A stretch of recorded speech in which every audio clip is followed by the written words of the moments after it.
And Loree does a great job talking about cannabis. I think every week or something, she's doing this cannabis talk, and I feel like this is an area where we are losing ground, but we have some warriors in the space holding it down for us.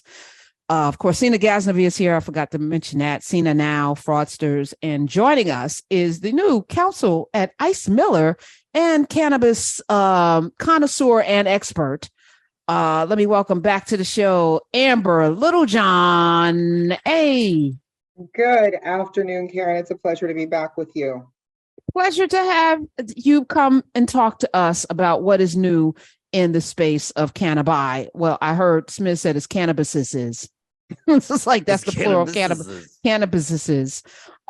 What should people know right now? What's going on? New legislation. Before we get into that, I just want to give y'all some news. Germany just plans to just announce that they're planning to legalize cannabis. They received positive feedback from the European Union and their health minister, Karl Lauterbach.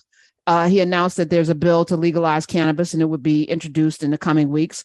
Kentucky is also, there's a bill legalizing medical cannabis that was passed out of committee by a wide margin on Tuesday. So y'all can do that, but you can't give us abortions. But come on, everybody can have cannabis. I don't know. It's so confusing.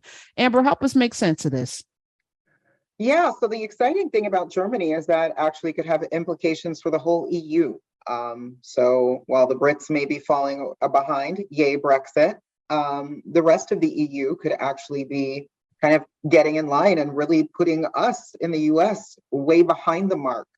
So that's particularly exciting. The UN, again, met and have some pretty extensive conversations around their position. And the reason this actually matters to folks in the US is we have an agreement right now that makes it challenging through our international conventions and treaties, that makes it challenging for the United States to bring cannabis below Schedule 2, just in our trade agreements that we have with the rest of the world. So if the rest of the world actually catches up and moves out ahead of us, this could actually have implications for really kind of not only putting pressure from a trade perspective, but also removing some of the justification that the federal government's had for keeping cannabis on Schedule 1, and not bringing it below Schedule 2. Why is this important? I guess as people travel, and it also sets the tone for the rest of the world. For you in this space, why is this important that this is happening there? Yeah, I mean, again, this is important for us because, again, getting us below Schedule 2, once you are at Schedule 1 and 2, there are automatic mandatory minimums. There are all sorts of punitive restrictions and laws that exist for companies that are operating in that space in sort of a quasi-legal space. So the ability to get us below that Schedule 2 mark actually could have incredible implications, both from a criminal justice and an industry perspective. So while there are, again, some technical challenges in how that would work, generally speaking, getting us below there would be fantastic. And the research implications too, right? A lot of laboratories and even government funded ones could do a lot of help with PTSD and stuff. Yeah. Yes. Let me welcome in one of your partners in this cannabis space. She, of course, is the CEO of Hera Holistic Healthcare and medical marijuana cultivator, processor. She owns a lot of cannabis spaces, doing a lot to get people in the business part of it, as well as you are, Amber. Let me welcome Dr. Chanda Macias. Hi, welcome back. Macias. Thank you for having me. I'm glad to be here. Glad to have you back. Last time you were here, we were celebrating the opening of a dispensary. I think Tahir Johnson had one in Jersey. I think. Yes, in my backyard. Yes. How many more since then? How many are there now? Look. So we have 2 more licenses, and we're just steadily, kicking down the doors and trying to change hearts and minds of cannabis policy as we go. And, Karen, it's so interesting, like we're talking about descheduling, because for me, I don't want to deschedule because I don't want to compete with big pharma. So if you deschedule for me, that puts me in direct competition with a lot of pharmaceutical companies, and I just don't have the finances to do it. And as you know, we weren't able to get safe banking, and so my ability to raise money is severely limited because I am an African American woman of Latino descent, and they don't loan to us. So it's a whole nother set of challenges for operators on this end. Can I ask though, just to follow up on that, isn't there places like Illinois? I don't know how it's played out, but Illinois has put in place policies where they're putting an emphasis on small operations and small growers to kind of defend against the big money and the big, the big ticket guys and the big pharma. So is that playing out in Illinois well or not? Is it actually not in practice happening? It is, and what happened is that in the last session, there was 100 dispensary licenses released. And once they were released, you have to operate them in order to sell them or to be able to trade them in any way. And in fact, what happened is that a lot of the operations didn't have the funding to even open up their doors.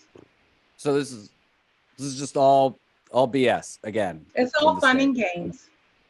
One of the big challenges is that they are just, as they're rolling out these programs, they aren't accounting for the current funding environment. And so you can give somebody a license, but if they can't sell any equity in their company before it's open, how are they supposed to come up with the millions of dollars it takes to secure property and build out your infrastructure? So again, while it looks good on paper initially, how it pans out in execution is often very different in the practical world. And piggybacking on that, we just last week saw the crash of SVB, the Silicon Valley Bank, and several other banks that we're not really even talking about. And, we're still in a hyperinflation, well, the government's trying to push us into inflation, interest rates are up, stock market's up and down. How does that impact your ability to do business in this space? Well, Karen, what's very interesting is that I'm a cash only business anyway. So this is the time where I actually win. I mean, for all those businesses that have millions of dollars in their bank accounts that they may or may not recover, depending how this all pans out, that's not my issue for a change, because I have hundreds of thousands of dollars just in different safes all over the nation, hoping that I just don't get robbed. So we have different issues, but banking right now is not mine.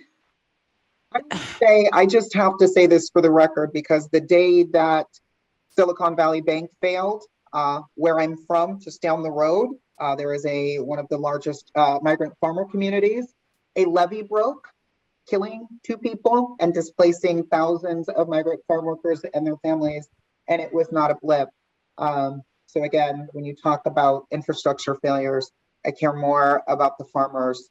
And as Chanda said, this is a rough environment in the banking space for cannabis anyways. The scrutiny is heavy and disproportionate on us already. So this is amounts to a them problem as it concerns the cannabis industry. Can I ask, this seems like such a no-brainer for the banking industry, though. Why? They can get approval for basically anything. Overnight, they got billions of dollars to backstop a bank. This is a multi-billion dollar, if not trillion-dollar business. There's positive social implications, that they would be able to profit from. Why aren't they pushing for this more? What's the holdup? What's the reasoning behind this? I'll jump in there and start. It's all political. This is, in this administration, there has been a constant struggle between the Republicans and Democrats, and a lot of backdoor deals that have not been able to work in our way. I don't think cannabis is a red or a blue issue, it's a green issue, but unfortunately, it's one of those leverages that a lot of people use. And if you don't vote for me in this way, I'm not going to vote for you in that way. And that's what we've seen, a lot of bureaucracy just coming into play when it comes to cannabis.